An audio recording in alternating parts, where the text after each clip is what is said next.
제5칙 넘어가겠습니다. 이 설봉이라는 사람은 그 지금 4칙에서 나오는 덕산 성감의 제자예요.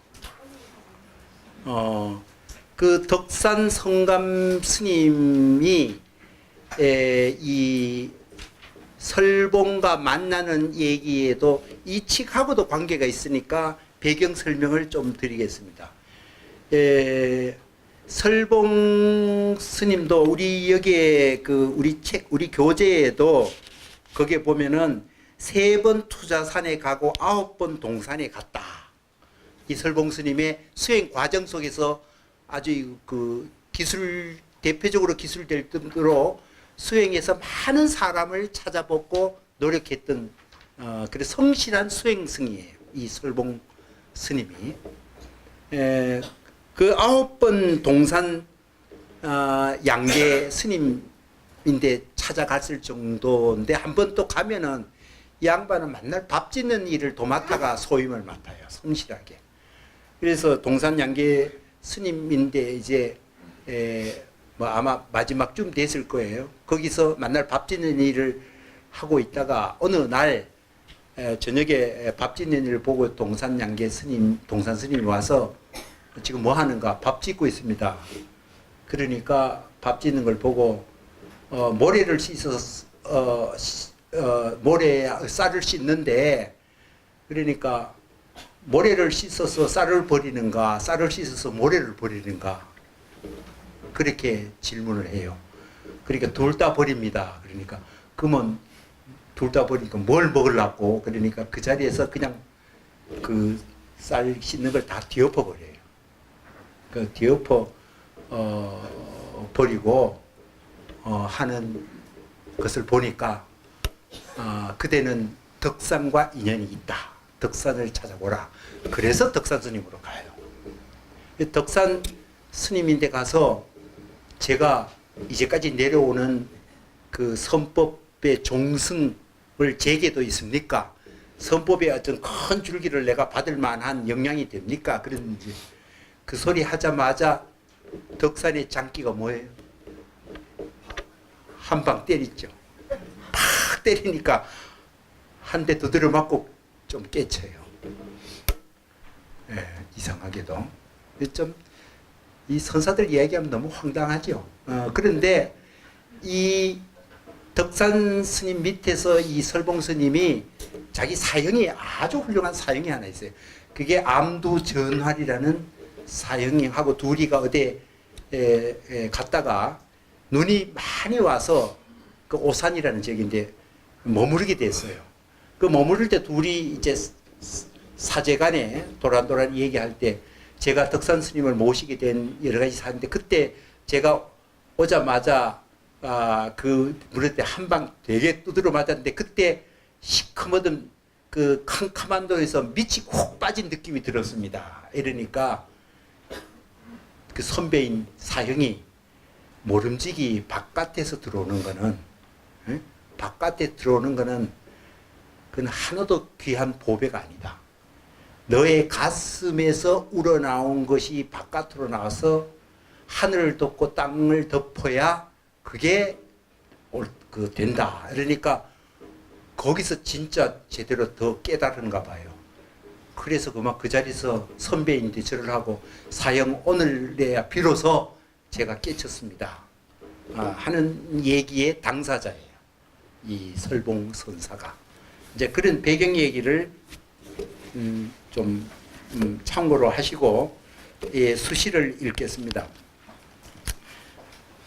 수시운 대범 부수 종교 수시 영영저한 유살인 부자반저 수각 방가립지 성불 그까지만 해석을 하겠습니다. 수시에 말했다. 대범 크게 보통 이런 말이에요. 무릇 말이에요. 모름지기 대체로 이런 뜻이에요. 그냥 부사예요. 부자는 돌 부자죠. 숫자는 세우다. 세로로 세우다. 그러니까 부수는 건립하다 세우다 이런 뜻이에요. 그러니까 종교는 여기에서 요것도 해석도 그래야 돼. 이게 그냥 우리가 말하는 특정한 종교를 의미하는 게 아니고 종교라는 종교 성격을 얘기한 게 말 그대로 종은 마루종자고 교는 가르치다 이 말이에요. 으뜸되는 가르침을 제대로 세우려면은 진짜 세상에 새로운 아주 뭐랄까 한 일가를 이룰 만큼 훌륭한 가르침을 하나 펼치자면 세우려면은 수시 반드시 뭐뭐여야 한다 이런 뜻이에요. 영영 그러니까 아주 똑똑한 영은 뭐라자면은 정신력이죠. 머리가 아주 똑똑한 그런 한자는 사람이란 뜻이에요. 우리가 뭐 치한이다 이런 말 쓰잖아요. 그러니까 이 한나라 한자 쓰는 이유는 아시죠? 위에 그 남북조 시대에 북쪽 이 이제 한나라 지배하면서 한나라 놈들 등신 같은 놈들하고 그때 욕을 했어요. 그게 습관적으로 애가 뭐 한자 보면 뭐뭐 하는 놈하고 낮춰 부르는 말이에요. 중국 사람들 기분 나쁘죠? 그런데 그게 북방 사람들이 중국 지배하면서 그 말 썼어요. 우리가 저건 치한이다 할 때 그 한자도 마찬가지예요. 응? 그 한자. 그러니까 진짜 중요한 가르침을 펼칠 사람은 굉장히 똑똑한 사람이어야 한다. 근데 그런 사람이 어느 정도 되냐? 살인, 남을 죽이고도 부자반, 눈 하나 꼼짝도 안 할 수완이 있어야, 솜씨가 있어야 된다. 그래야 비로소 가립지, 입지, 그 자리에서 성불할 수 있다 이 말이에요. 그러니까 진짜 남에게 주목을 받으라고 남의 마음을 공명을 일으킬 수 있는 중요한 가르침을 펼 사람은 살인해도 눈도 깜짝하지 않을 만큼의 솜씨를 가질 그런 어떤 마음이 있어야 된다는 거예요. 그래야 그거는 그 즉각 그 자리에서 성불할 수 있는 거다. 이게 뭔 말을 할 거예요? 사람 죽여놓고도 눈도 깜짝 안 한다. 히틀러가 그러잖아요. 히틀러가 성불했겠네. 그러니까 이게 굉장히 역설적이죠. 우리 인류사에서 타인을 죽이는 것만큼 모든 종교에서 가장 나쁜 행위 중에 가장 나쁜 행위예요. 그러니까 우리가 인류에서 우리가 계속 지켜와고 관행화됐던 모든 관습을 파괴해도 그런 거에서 마음속에 진리를 향하는 마음은 그 정도로 기존 가치를 뒤흔들 정도의 똑똑할 뿐만 아니라 담력과 어떤 진리를 향하는 그 진실한 마음을 가져야 뭔가 이게 남을 울릴 만한 가르침이 있지, 사람들이 갖고 있는 가치관을 이렇게 재조합해가 비슷하게 약간 달리 하면은 전혀 감동 주지 못한다. 성불은 그런 기존의 가치와 관행 이런 틀에서부터 뛰쳐나오는 그런 안목과 용기가 없으면 안 된다 이 말이잖아요. 그래서 소위 조용동시, 권서재창, 이사불이, 권실병행, 이게 우리가 그 앞에서 사칙에서 수시에 방행과 파정 그거를 비슷한 계열로 얘기하면은 뭐라고 하냐면 정해, 지관 또는 삼매와 윗바사나. 여러분 정해, 우리가 보조선사에 써놓으면 정해, 쌍수, 정도 해야 되고 해도 해야 된다. 그렇게 얘기하잖아요. 그죠? 그러니까 우리가 불교에서 정하는 거는 요즘 말하면은 그 지관할 때 지혜에 해당하고, 이 관이 오히려 관에서 해하고 묶여져 있어요. 즉 윗바사는 그럼 뭐예요? 자신이 생각하는 거를 딱 지켜보는 거예요. 그냥 마주서서 대상은 정의 내리는 건 지식이지만 그것이 내 마음속에 내 부리는 내 마음의 움직임이 하나다 하고 불 때 그게 지혜롭다는 거예요. 그게 해예요. 해라는 거는. 해라는 건 전체적 맥락에서 그 속에 넣고, 그러니까 우리가 판 속에 빠져들이지만 우리 고스톱 친다 그러면 고스톱에 막 그 무슨 그 속에 빠지면 저 사람이 뭐냐고 하면 그 게임에 빠진 거 아니에요. 근데 그 멀리서 보면은 이번 판에는 누가 딸 것 같아. 이렇게 판이 보여요. 근데 당사자는 전부 지만 딸 줄 알죠. 그러니까 그래서 요거는 뭐 이렇게 하면 난 뭐한다. 그건 지식에 해당하지만 잔머리 굴리는 거지만 이게 전체가 오늘은 결국 너희들 다 돈 잃고 뭐 그럴 거야. 오늘은 이런 거 못 읽어요. 그런 걸 전체로 보는 거는 그저 판 관리하는 사람이죠. 돈 딴 사람 따로 있죠. 그러니까 뭐 그걸 해라고 비유하기 참 전혀 말이 안 되지만 비유하면 구조적으로 보면 그런 게 해다. 그러니까 마주서서 어떤 대상이 의미를 규정하는 것은 지식이지만 내가 그걸 지식을 바라보는 내 입지하고 지식하고 어떻게 그걸 다른 차원에서 그 전체를 맥락을 다 보는 게 해예요. 그러니까 관찰, 제3자의 관찰이라는 시각이 있어야 해라는 지혜가 생겨요. 그러니까 지 아는 지식에 파묻히면 그는 해가 될 수가 없다. 이제 이런 것에서 알 수 있어요. 그런데 그것을 원효 스님은 또 뭐라 그래요? 개합, 리파. 그러니까 우리 마음이 아까 방행하고 파정하고 정과 해가 항상 마음 부림이 두 가지 측면에서 하나는 거두어들이고 하나는 풀어내고 그 풀어낼 때 지식에 빠져가지고 언어에 빠지면은 그거는 남에게 감동 안 준다 그랬잖아요. 딱 뭐 전체를 부릴 줄 아는 그 힘을 가지고 오히려 이 방행하면은 감동을 줘요. 언어를 사용하지만 그 언어는 다른 언어예요. 가령 부처님의 불법의 언어, 또 성경의 언어, 이건 감동을 주는 언어예요. 그거는 공명을 주는 언어죠.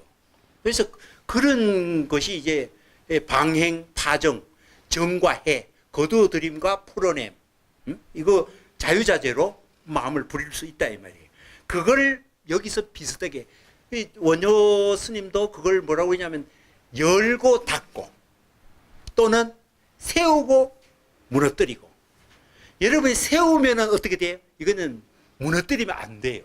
내가 했는 건데 나의 기억이고 내 업적인데 그걸 내가 파괴됐다고 생각해요. 그러니까 이게 자유자재하는 거는 뭐냐면 자기가 했는 게 그냥 임시로 했는 거지 뭐 별거야 하고 스스로 그 별거 없다라고 무력화시킬 수 있는 능력이 있어야 이게 마음을 부리는 능력이에요. 내 했는 업적에 파묻혀 있고 내 행위에 그걸 다음 단계로 끌고 가려고 묻혀 있으면 그게 빠지는 거 아니에요. 내가 해놓고 그거 별거냐? 아무것도 아니지. 하고 자유롭게 탁 다음 단계로 거슬림 없이 그냥 자유롭게 휙 했죠. 그게 세우고도 마음대로 세워도 이게 절대적이라고 세운 게 아니에요. 이런 상황이 이렇게 하지 뭐 하고 이렇게 세우고 그거 별거 없어. 그건 내가 그냥 했는 거지 뭐 하고 딱 없애버려요. 그러니까 리파 마음 부리는 게 세웠다가 그냥 탑도 샀다가 무너뜨리고 또 세우고 이렇게 하는 게 리파예요. 때로는 열었다가 때로는 닫았다가 마음의 방행과 파정 이 깨달은 마음이 그렇게 자유로워야 되는 거예요. 그게 이제 장자가 말하는 소요유예 되죠. 그래야 노래하는 마음이 되는 거예요. 자기가 했는 것에 고개 묻어가지고 절대적으로 난 양보할 수 없어. 여러분이 말 한 번 하고 자기가 한 번 같이 가고 자기 행동하면 얼마나 그게 집착하나요? 내가 말 해봤는데 말이야 그거 맞아. 너도 맞으니까 내 말 따라봐. 자기 행위에 얼마나 남까지 강제하고 이게 자기가 했는 것에 너무 뭐 묻혀서 다음 단계로 문을 열지를 못해요. 자기가 했는 업적에 파묻혀가지고 자기가 한 행위에 파묻혀가지고 자기 말에 파묻혀서 그러면 괴롭죠. 이 마음 부림이 그렇게 되면 안 돼요. 허롭게 했다가 그냥 무너뜨리고 다음 도로 가고 그 별거 있냐. 우리 어차피 자기가 고집해봐야 지나고 나면 사실 그래요. 나는 절대적이라고 믿어도 남들 보면 별거 아니에요. 지금 뭐 별난 거 가지고 뭘 그리 떠들어. 난 그렇게 그만 끝나잖아요. 자기는 대단히 못 사는데 남들은 우습게 보죠. 별거 아니라고 봐요. 자기 스스로의 마음이 그렇게 봐야 되는 거예요. 그래야 자기가 자유롭죠. 그래야 자신의 생각으로부터 자기가 노래하는 마음이 생겨요. 인생을 즐길 수 있어요. 그리고 이제 정통적으로 집착이라고 하죠. 그런 이제 깨달은 마음이 여기는 조용동시 이렇게 말하는 거예요. 대비 이렇게 굽어보다가 조자는 비춰본다는 거 아니에요. 용은 이제 또 방행처럼 쓰는 거예요. 내가 봤자 한번 해보지 뭐. 항상 조에 빠지면은 즉 명상에만 빠지고 아무것도 안 하면 그 사는 거 아니죠. 응? 액티브하게 움직이고 말도 하고 재밌게 깔깔거리고 웃으면서 그것도 어느 날 거기에 집착하지 않고 또 흘러버리고 다음 단계에 자유롭게 또 가고 비춰보고 활용하고 이게 항상 동시에 일어나는 거예요. 내가 비춰볼 때는 다른 거 필요 없어. 비춰만 봐야 돼. 아니, 비춰보는 게 어쩌면 활용하는 거기도 하고 활용하는 게 다시 비춰보는 기도 하고 이게 동시에 일어나야 된다는 거예요. 그 다음에 또 권서재창. 권자는 말권자 아니에요. 서자는 펴는 거 아니에요. 펼쳤다가 오므리고 이것도 가지런하게 말하는 거예요. 이게 요거는 펴는 거야. 이런 게 펴면서도 오므리는 거고 오므리면서 펴도 우리 마음가짐이 그렇게 돼야 된다는 거예요. 그게 우리 마음 관리법이에요. 깨달았을 때만이 이런 마음으로 우리 인생을 스스로 관리할 수 있단 말이에요. 그 다음에 이사불이 아까 리라는 게 일하고 이치하고 리와 사 아까 화음 얘기할 때 이 세상을 큰 영역으로 두 개 나누면은 리 영역과 사 영역. 사는 사물, 사사물물. 실제로 사건이 벌어지거나 그 다음에 물질이 있거나 이게 다 사에 해당해요.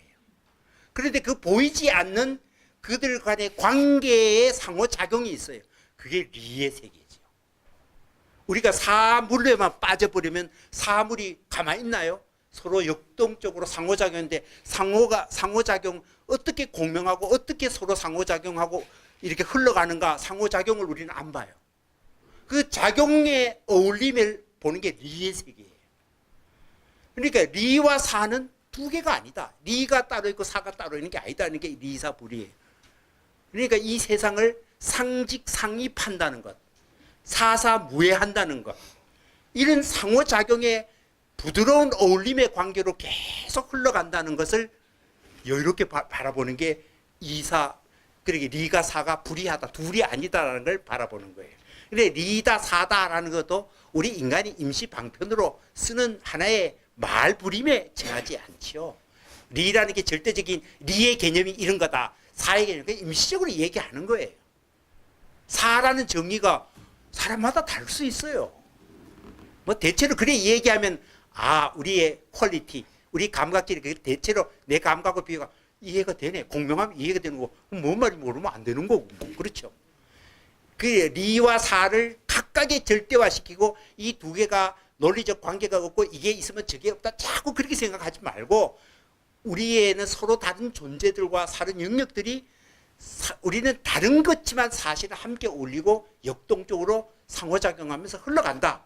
이런 마음이 우리들이 깨달은 마음으로 가는 길이에요. 마음 부림을 계속 이렇게 권실병행. 이거는 우리가 저 천태종에서 나오는 뭐 방편과 진실은 이게 함께 나온 거예요. 방편과 진실. 뭐 이런 얘기 많이 하잖아요. 왜 어린아이들이 불난 집에 어린아이들이 있는데 그거 나오라 불났다 나오라 하면 애들이 놀이하다 빠진 사람은 아무도 안 나오잖아요. 그러니까 여기에 맛있는 사탕 줄게 나오라 하면 휘딱 나와요. 그럼 그게 방편이죠.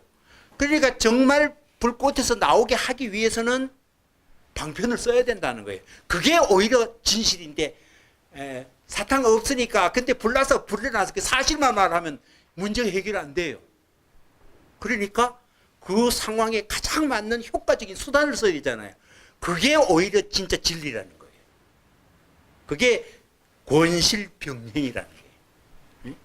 그런 자유자재한 우리 마음 부림, 이게 바로 아까 부수 종교할 수 있는 똑똑한 사람이 이런 의식을 갖고 자기 마음을 관리하며 살아가는 사람이다 이 말이에요.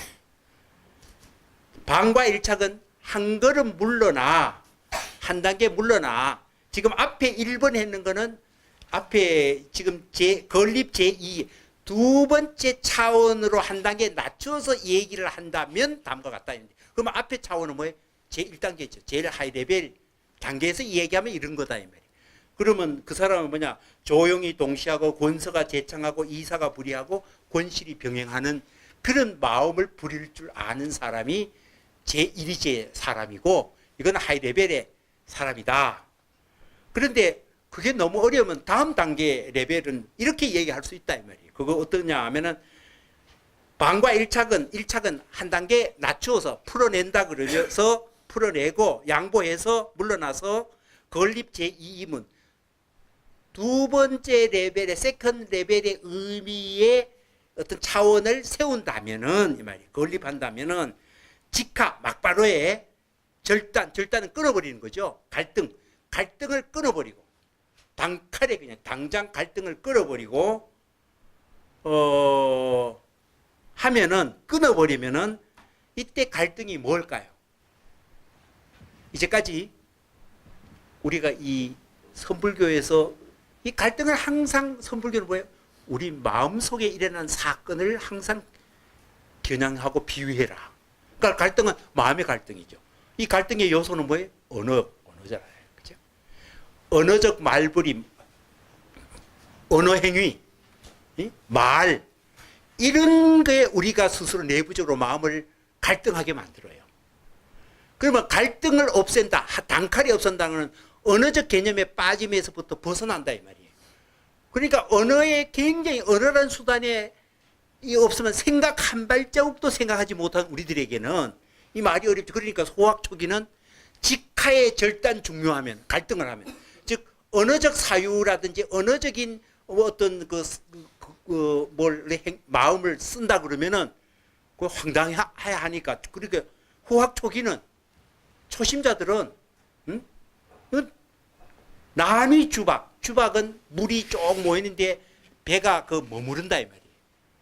그러니까 단칼에 언어적인 사유에서 벗어나야 된다라고 말하면은 이 초보자들은 그 말이 뭐만지 받아들일 수가 없다 이 말이에요. 여러분 마음하고 똑같으니까 그 말 알죠?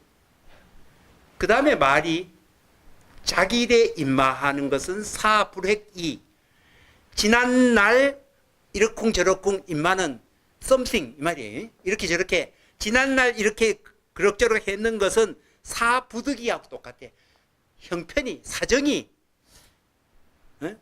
어쩔 수 없이 그랬다 치더라도 금일 또 지금 와서 또 그 하던 방식으로 하면은 그것은 죄가가 밑자는 미치다 이 말이에요. 하늘까지 뻗친다 이 말이에요. 이 말은 무슨 말일까요?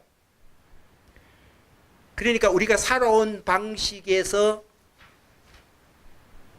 우리 살아오는 방식이 자신이 생각해도 좀 한심하게 살아왔고 이런 삶이 의미 없는 삶이라고 생각하면서도 막상 어떤 상황 오면은 하던 대로 해요.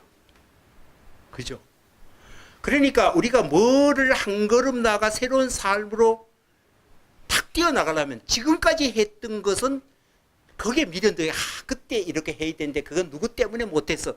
그거 원망한다고 달라질 한 개도 없어요. 그러니까 지난 일은 지난 일이지만 그 핑계를 지금에 대해서 내가 지금 결단하고 새로 달라진 거를 된다는 거는 그거는 책임 회피고 그건 말이 안 된다. 그러면 자신의 인생을 어떻게 새로운 차원으로 제대로 삶다운 삶으로 어떻게 바뀔 건가? 그건 말이 안 된다. 당장 해야지. 그 말이에요. 그래서 약시 명안한 똑똑한 이따 한쪽 어떤 놈 이런 뜻이죠. 똑똑한 놈이라면은 1점 조금 더 많다는 타인을 욕하는 거예요. 그러니까 여기는 속이다는 거예요. 그러니까 조금 더 똑똑한 놈이라면은 이게 내가 뭐 어떻게 하면 절대 속지 않지만은 그렇지 못한 기혹미연 그렇지 못한 사람은 호랑이 아가리 호구리에 호랑이 아가리 앞에서 몸을 다 가로놓은 것 같이 위험하다 이 말이에요. 위험하니 해서 불면 상신 실명 몸을 잃고 목숨을 잃는 것을 면하지 못할 거다. 그 무슨 말이에요? 황당하죠? 이 수시가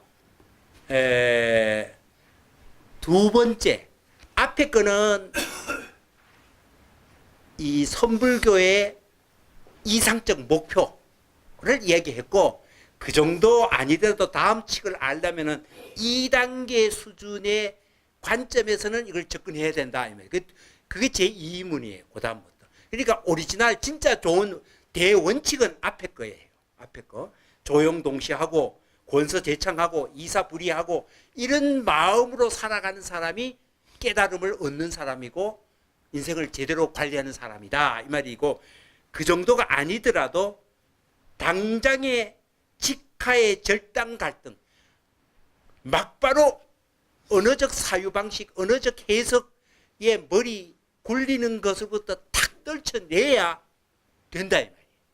그게 사실 핵심이에요. 그런데 요 말 하면은 잘 못 알아듣는단 말이에요. 절대. 근데 그 말이 핵심이에요. 이게 두 번째 문장은. 그게 무슨 말이냐면, 본칙에 들어가면은, 본칙은 또 아주 간단해요. 본칙은 어떻게 얘기하냐면은,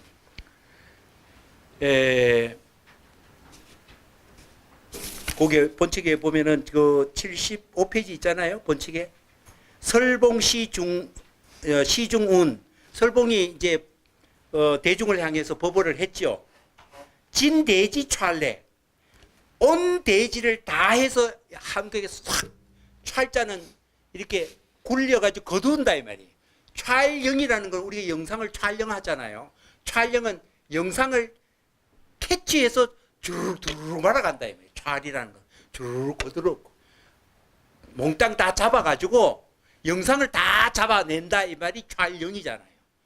그러니까 온 대지를 주르륵 거다가 한 손에 움켜쥐면은 여 송미립대 요거는 쌀알만큼 조그만 것처럼 크기다. 온 우주 다 해도 쌀알만 하네. 이 말 했어요.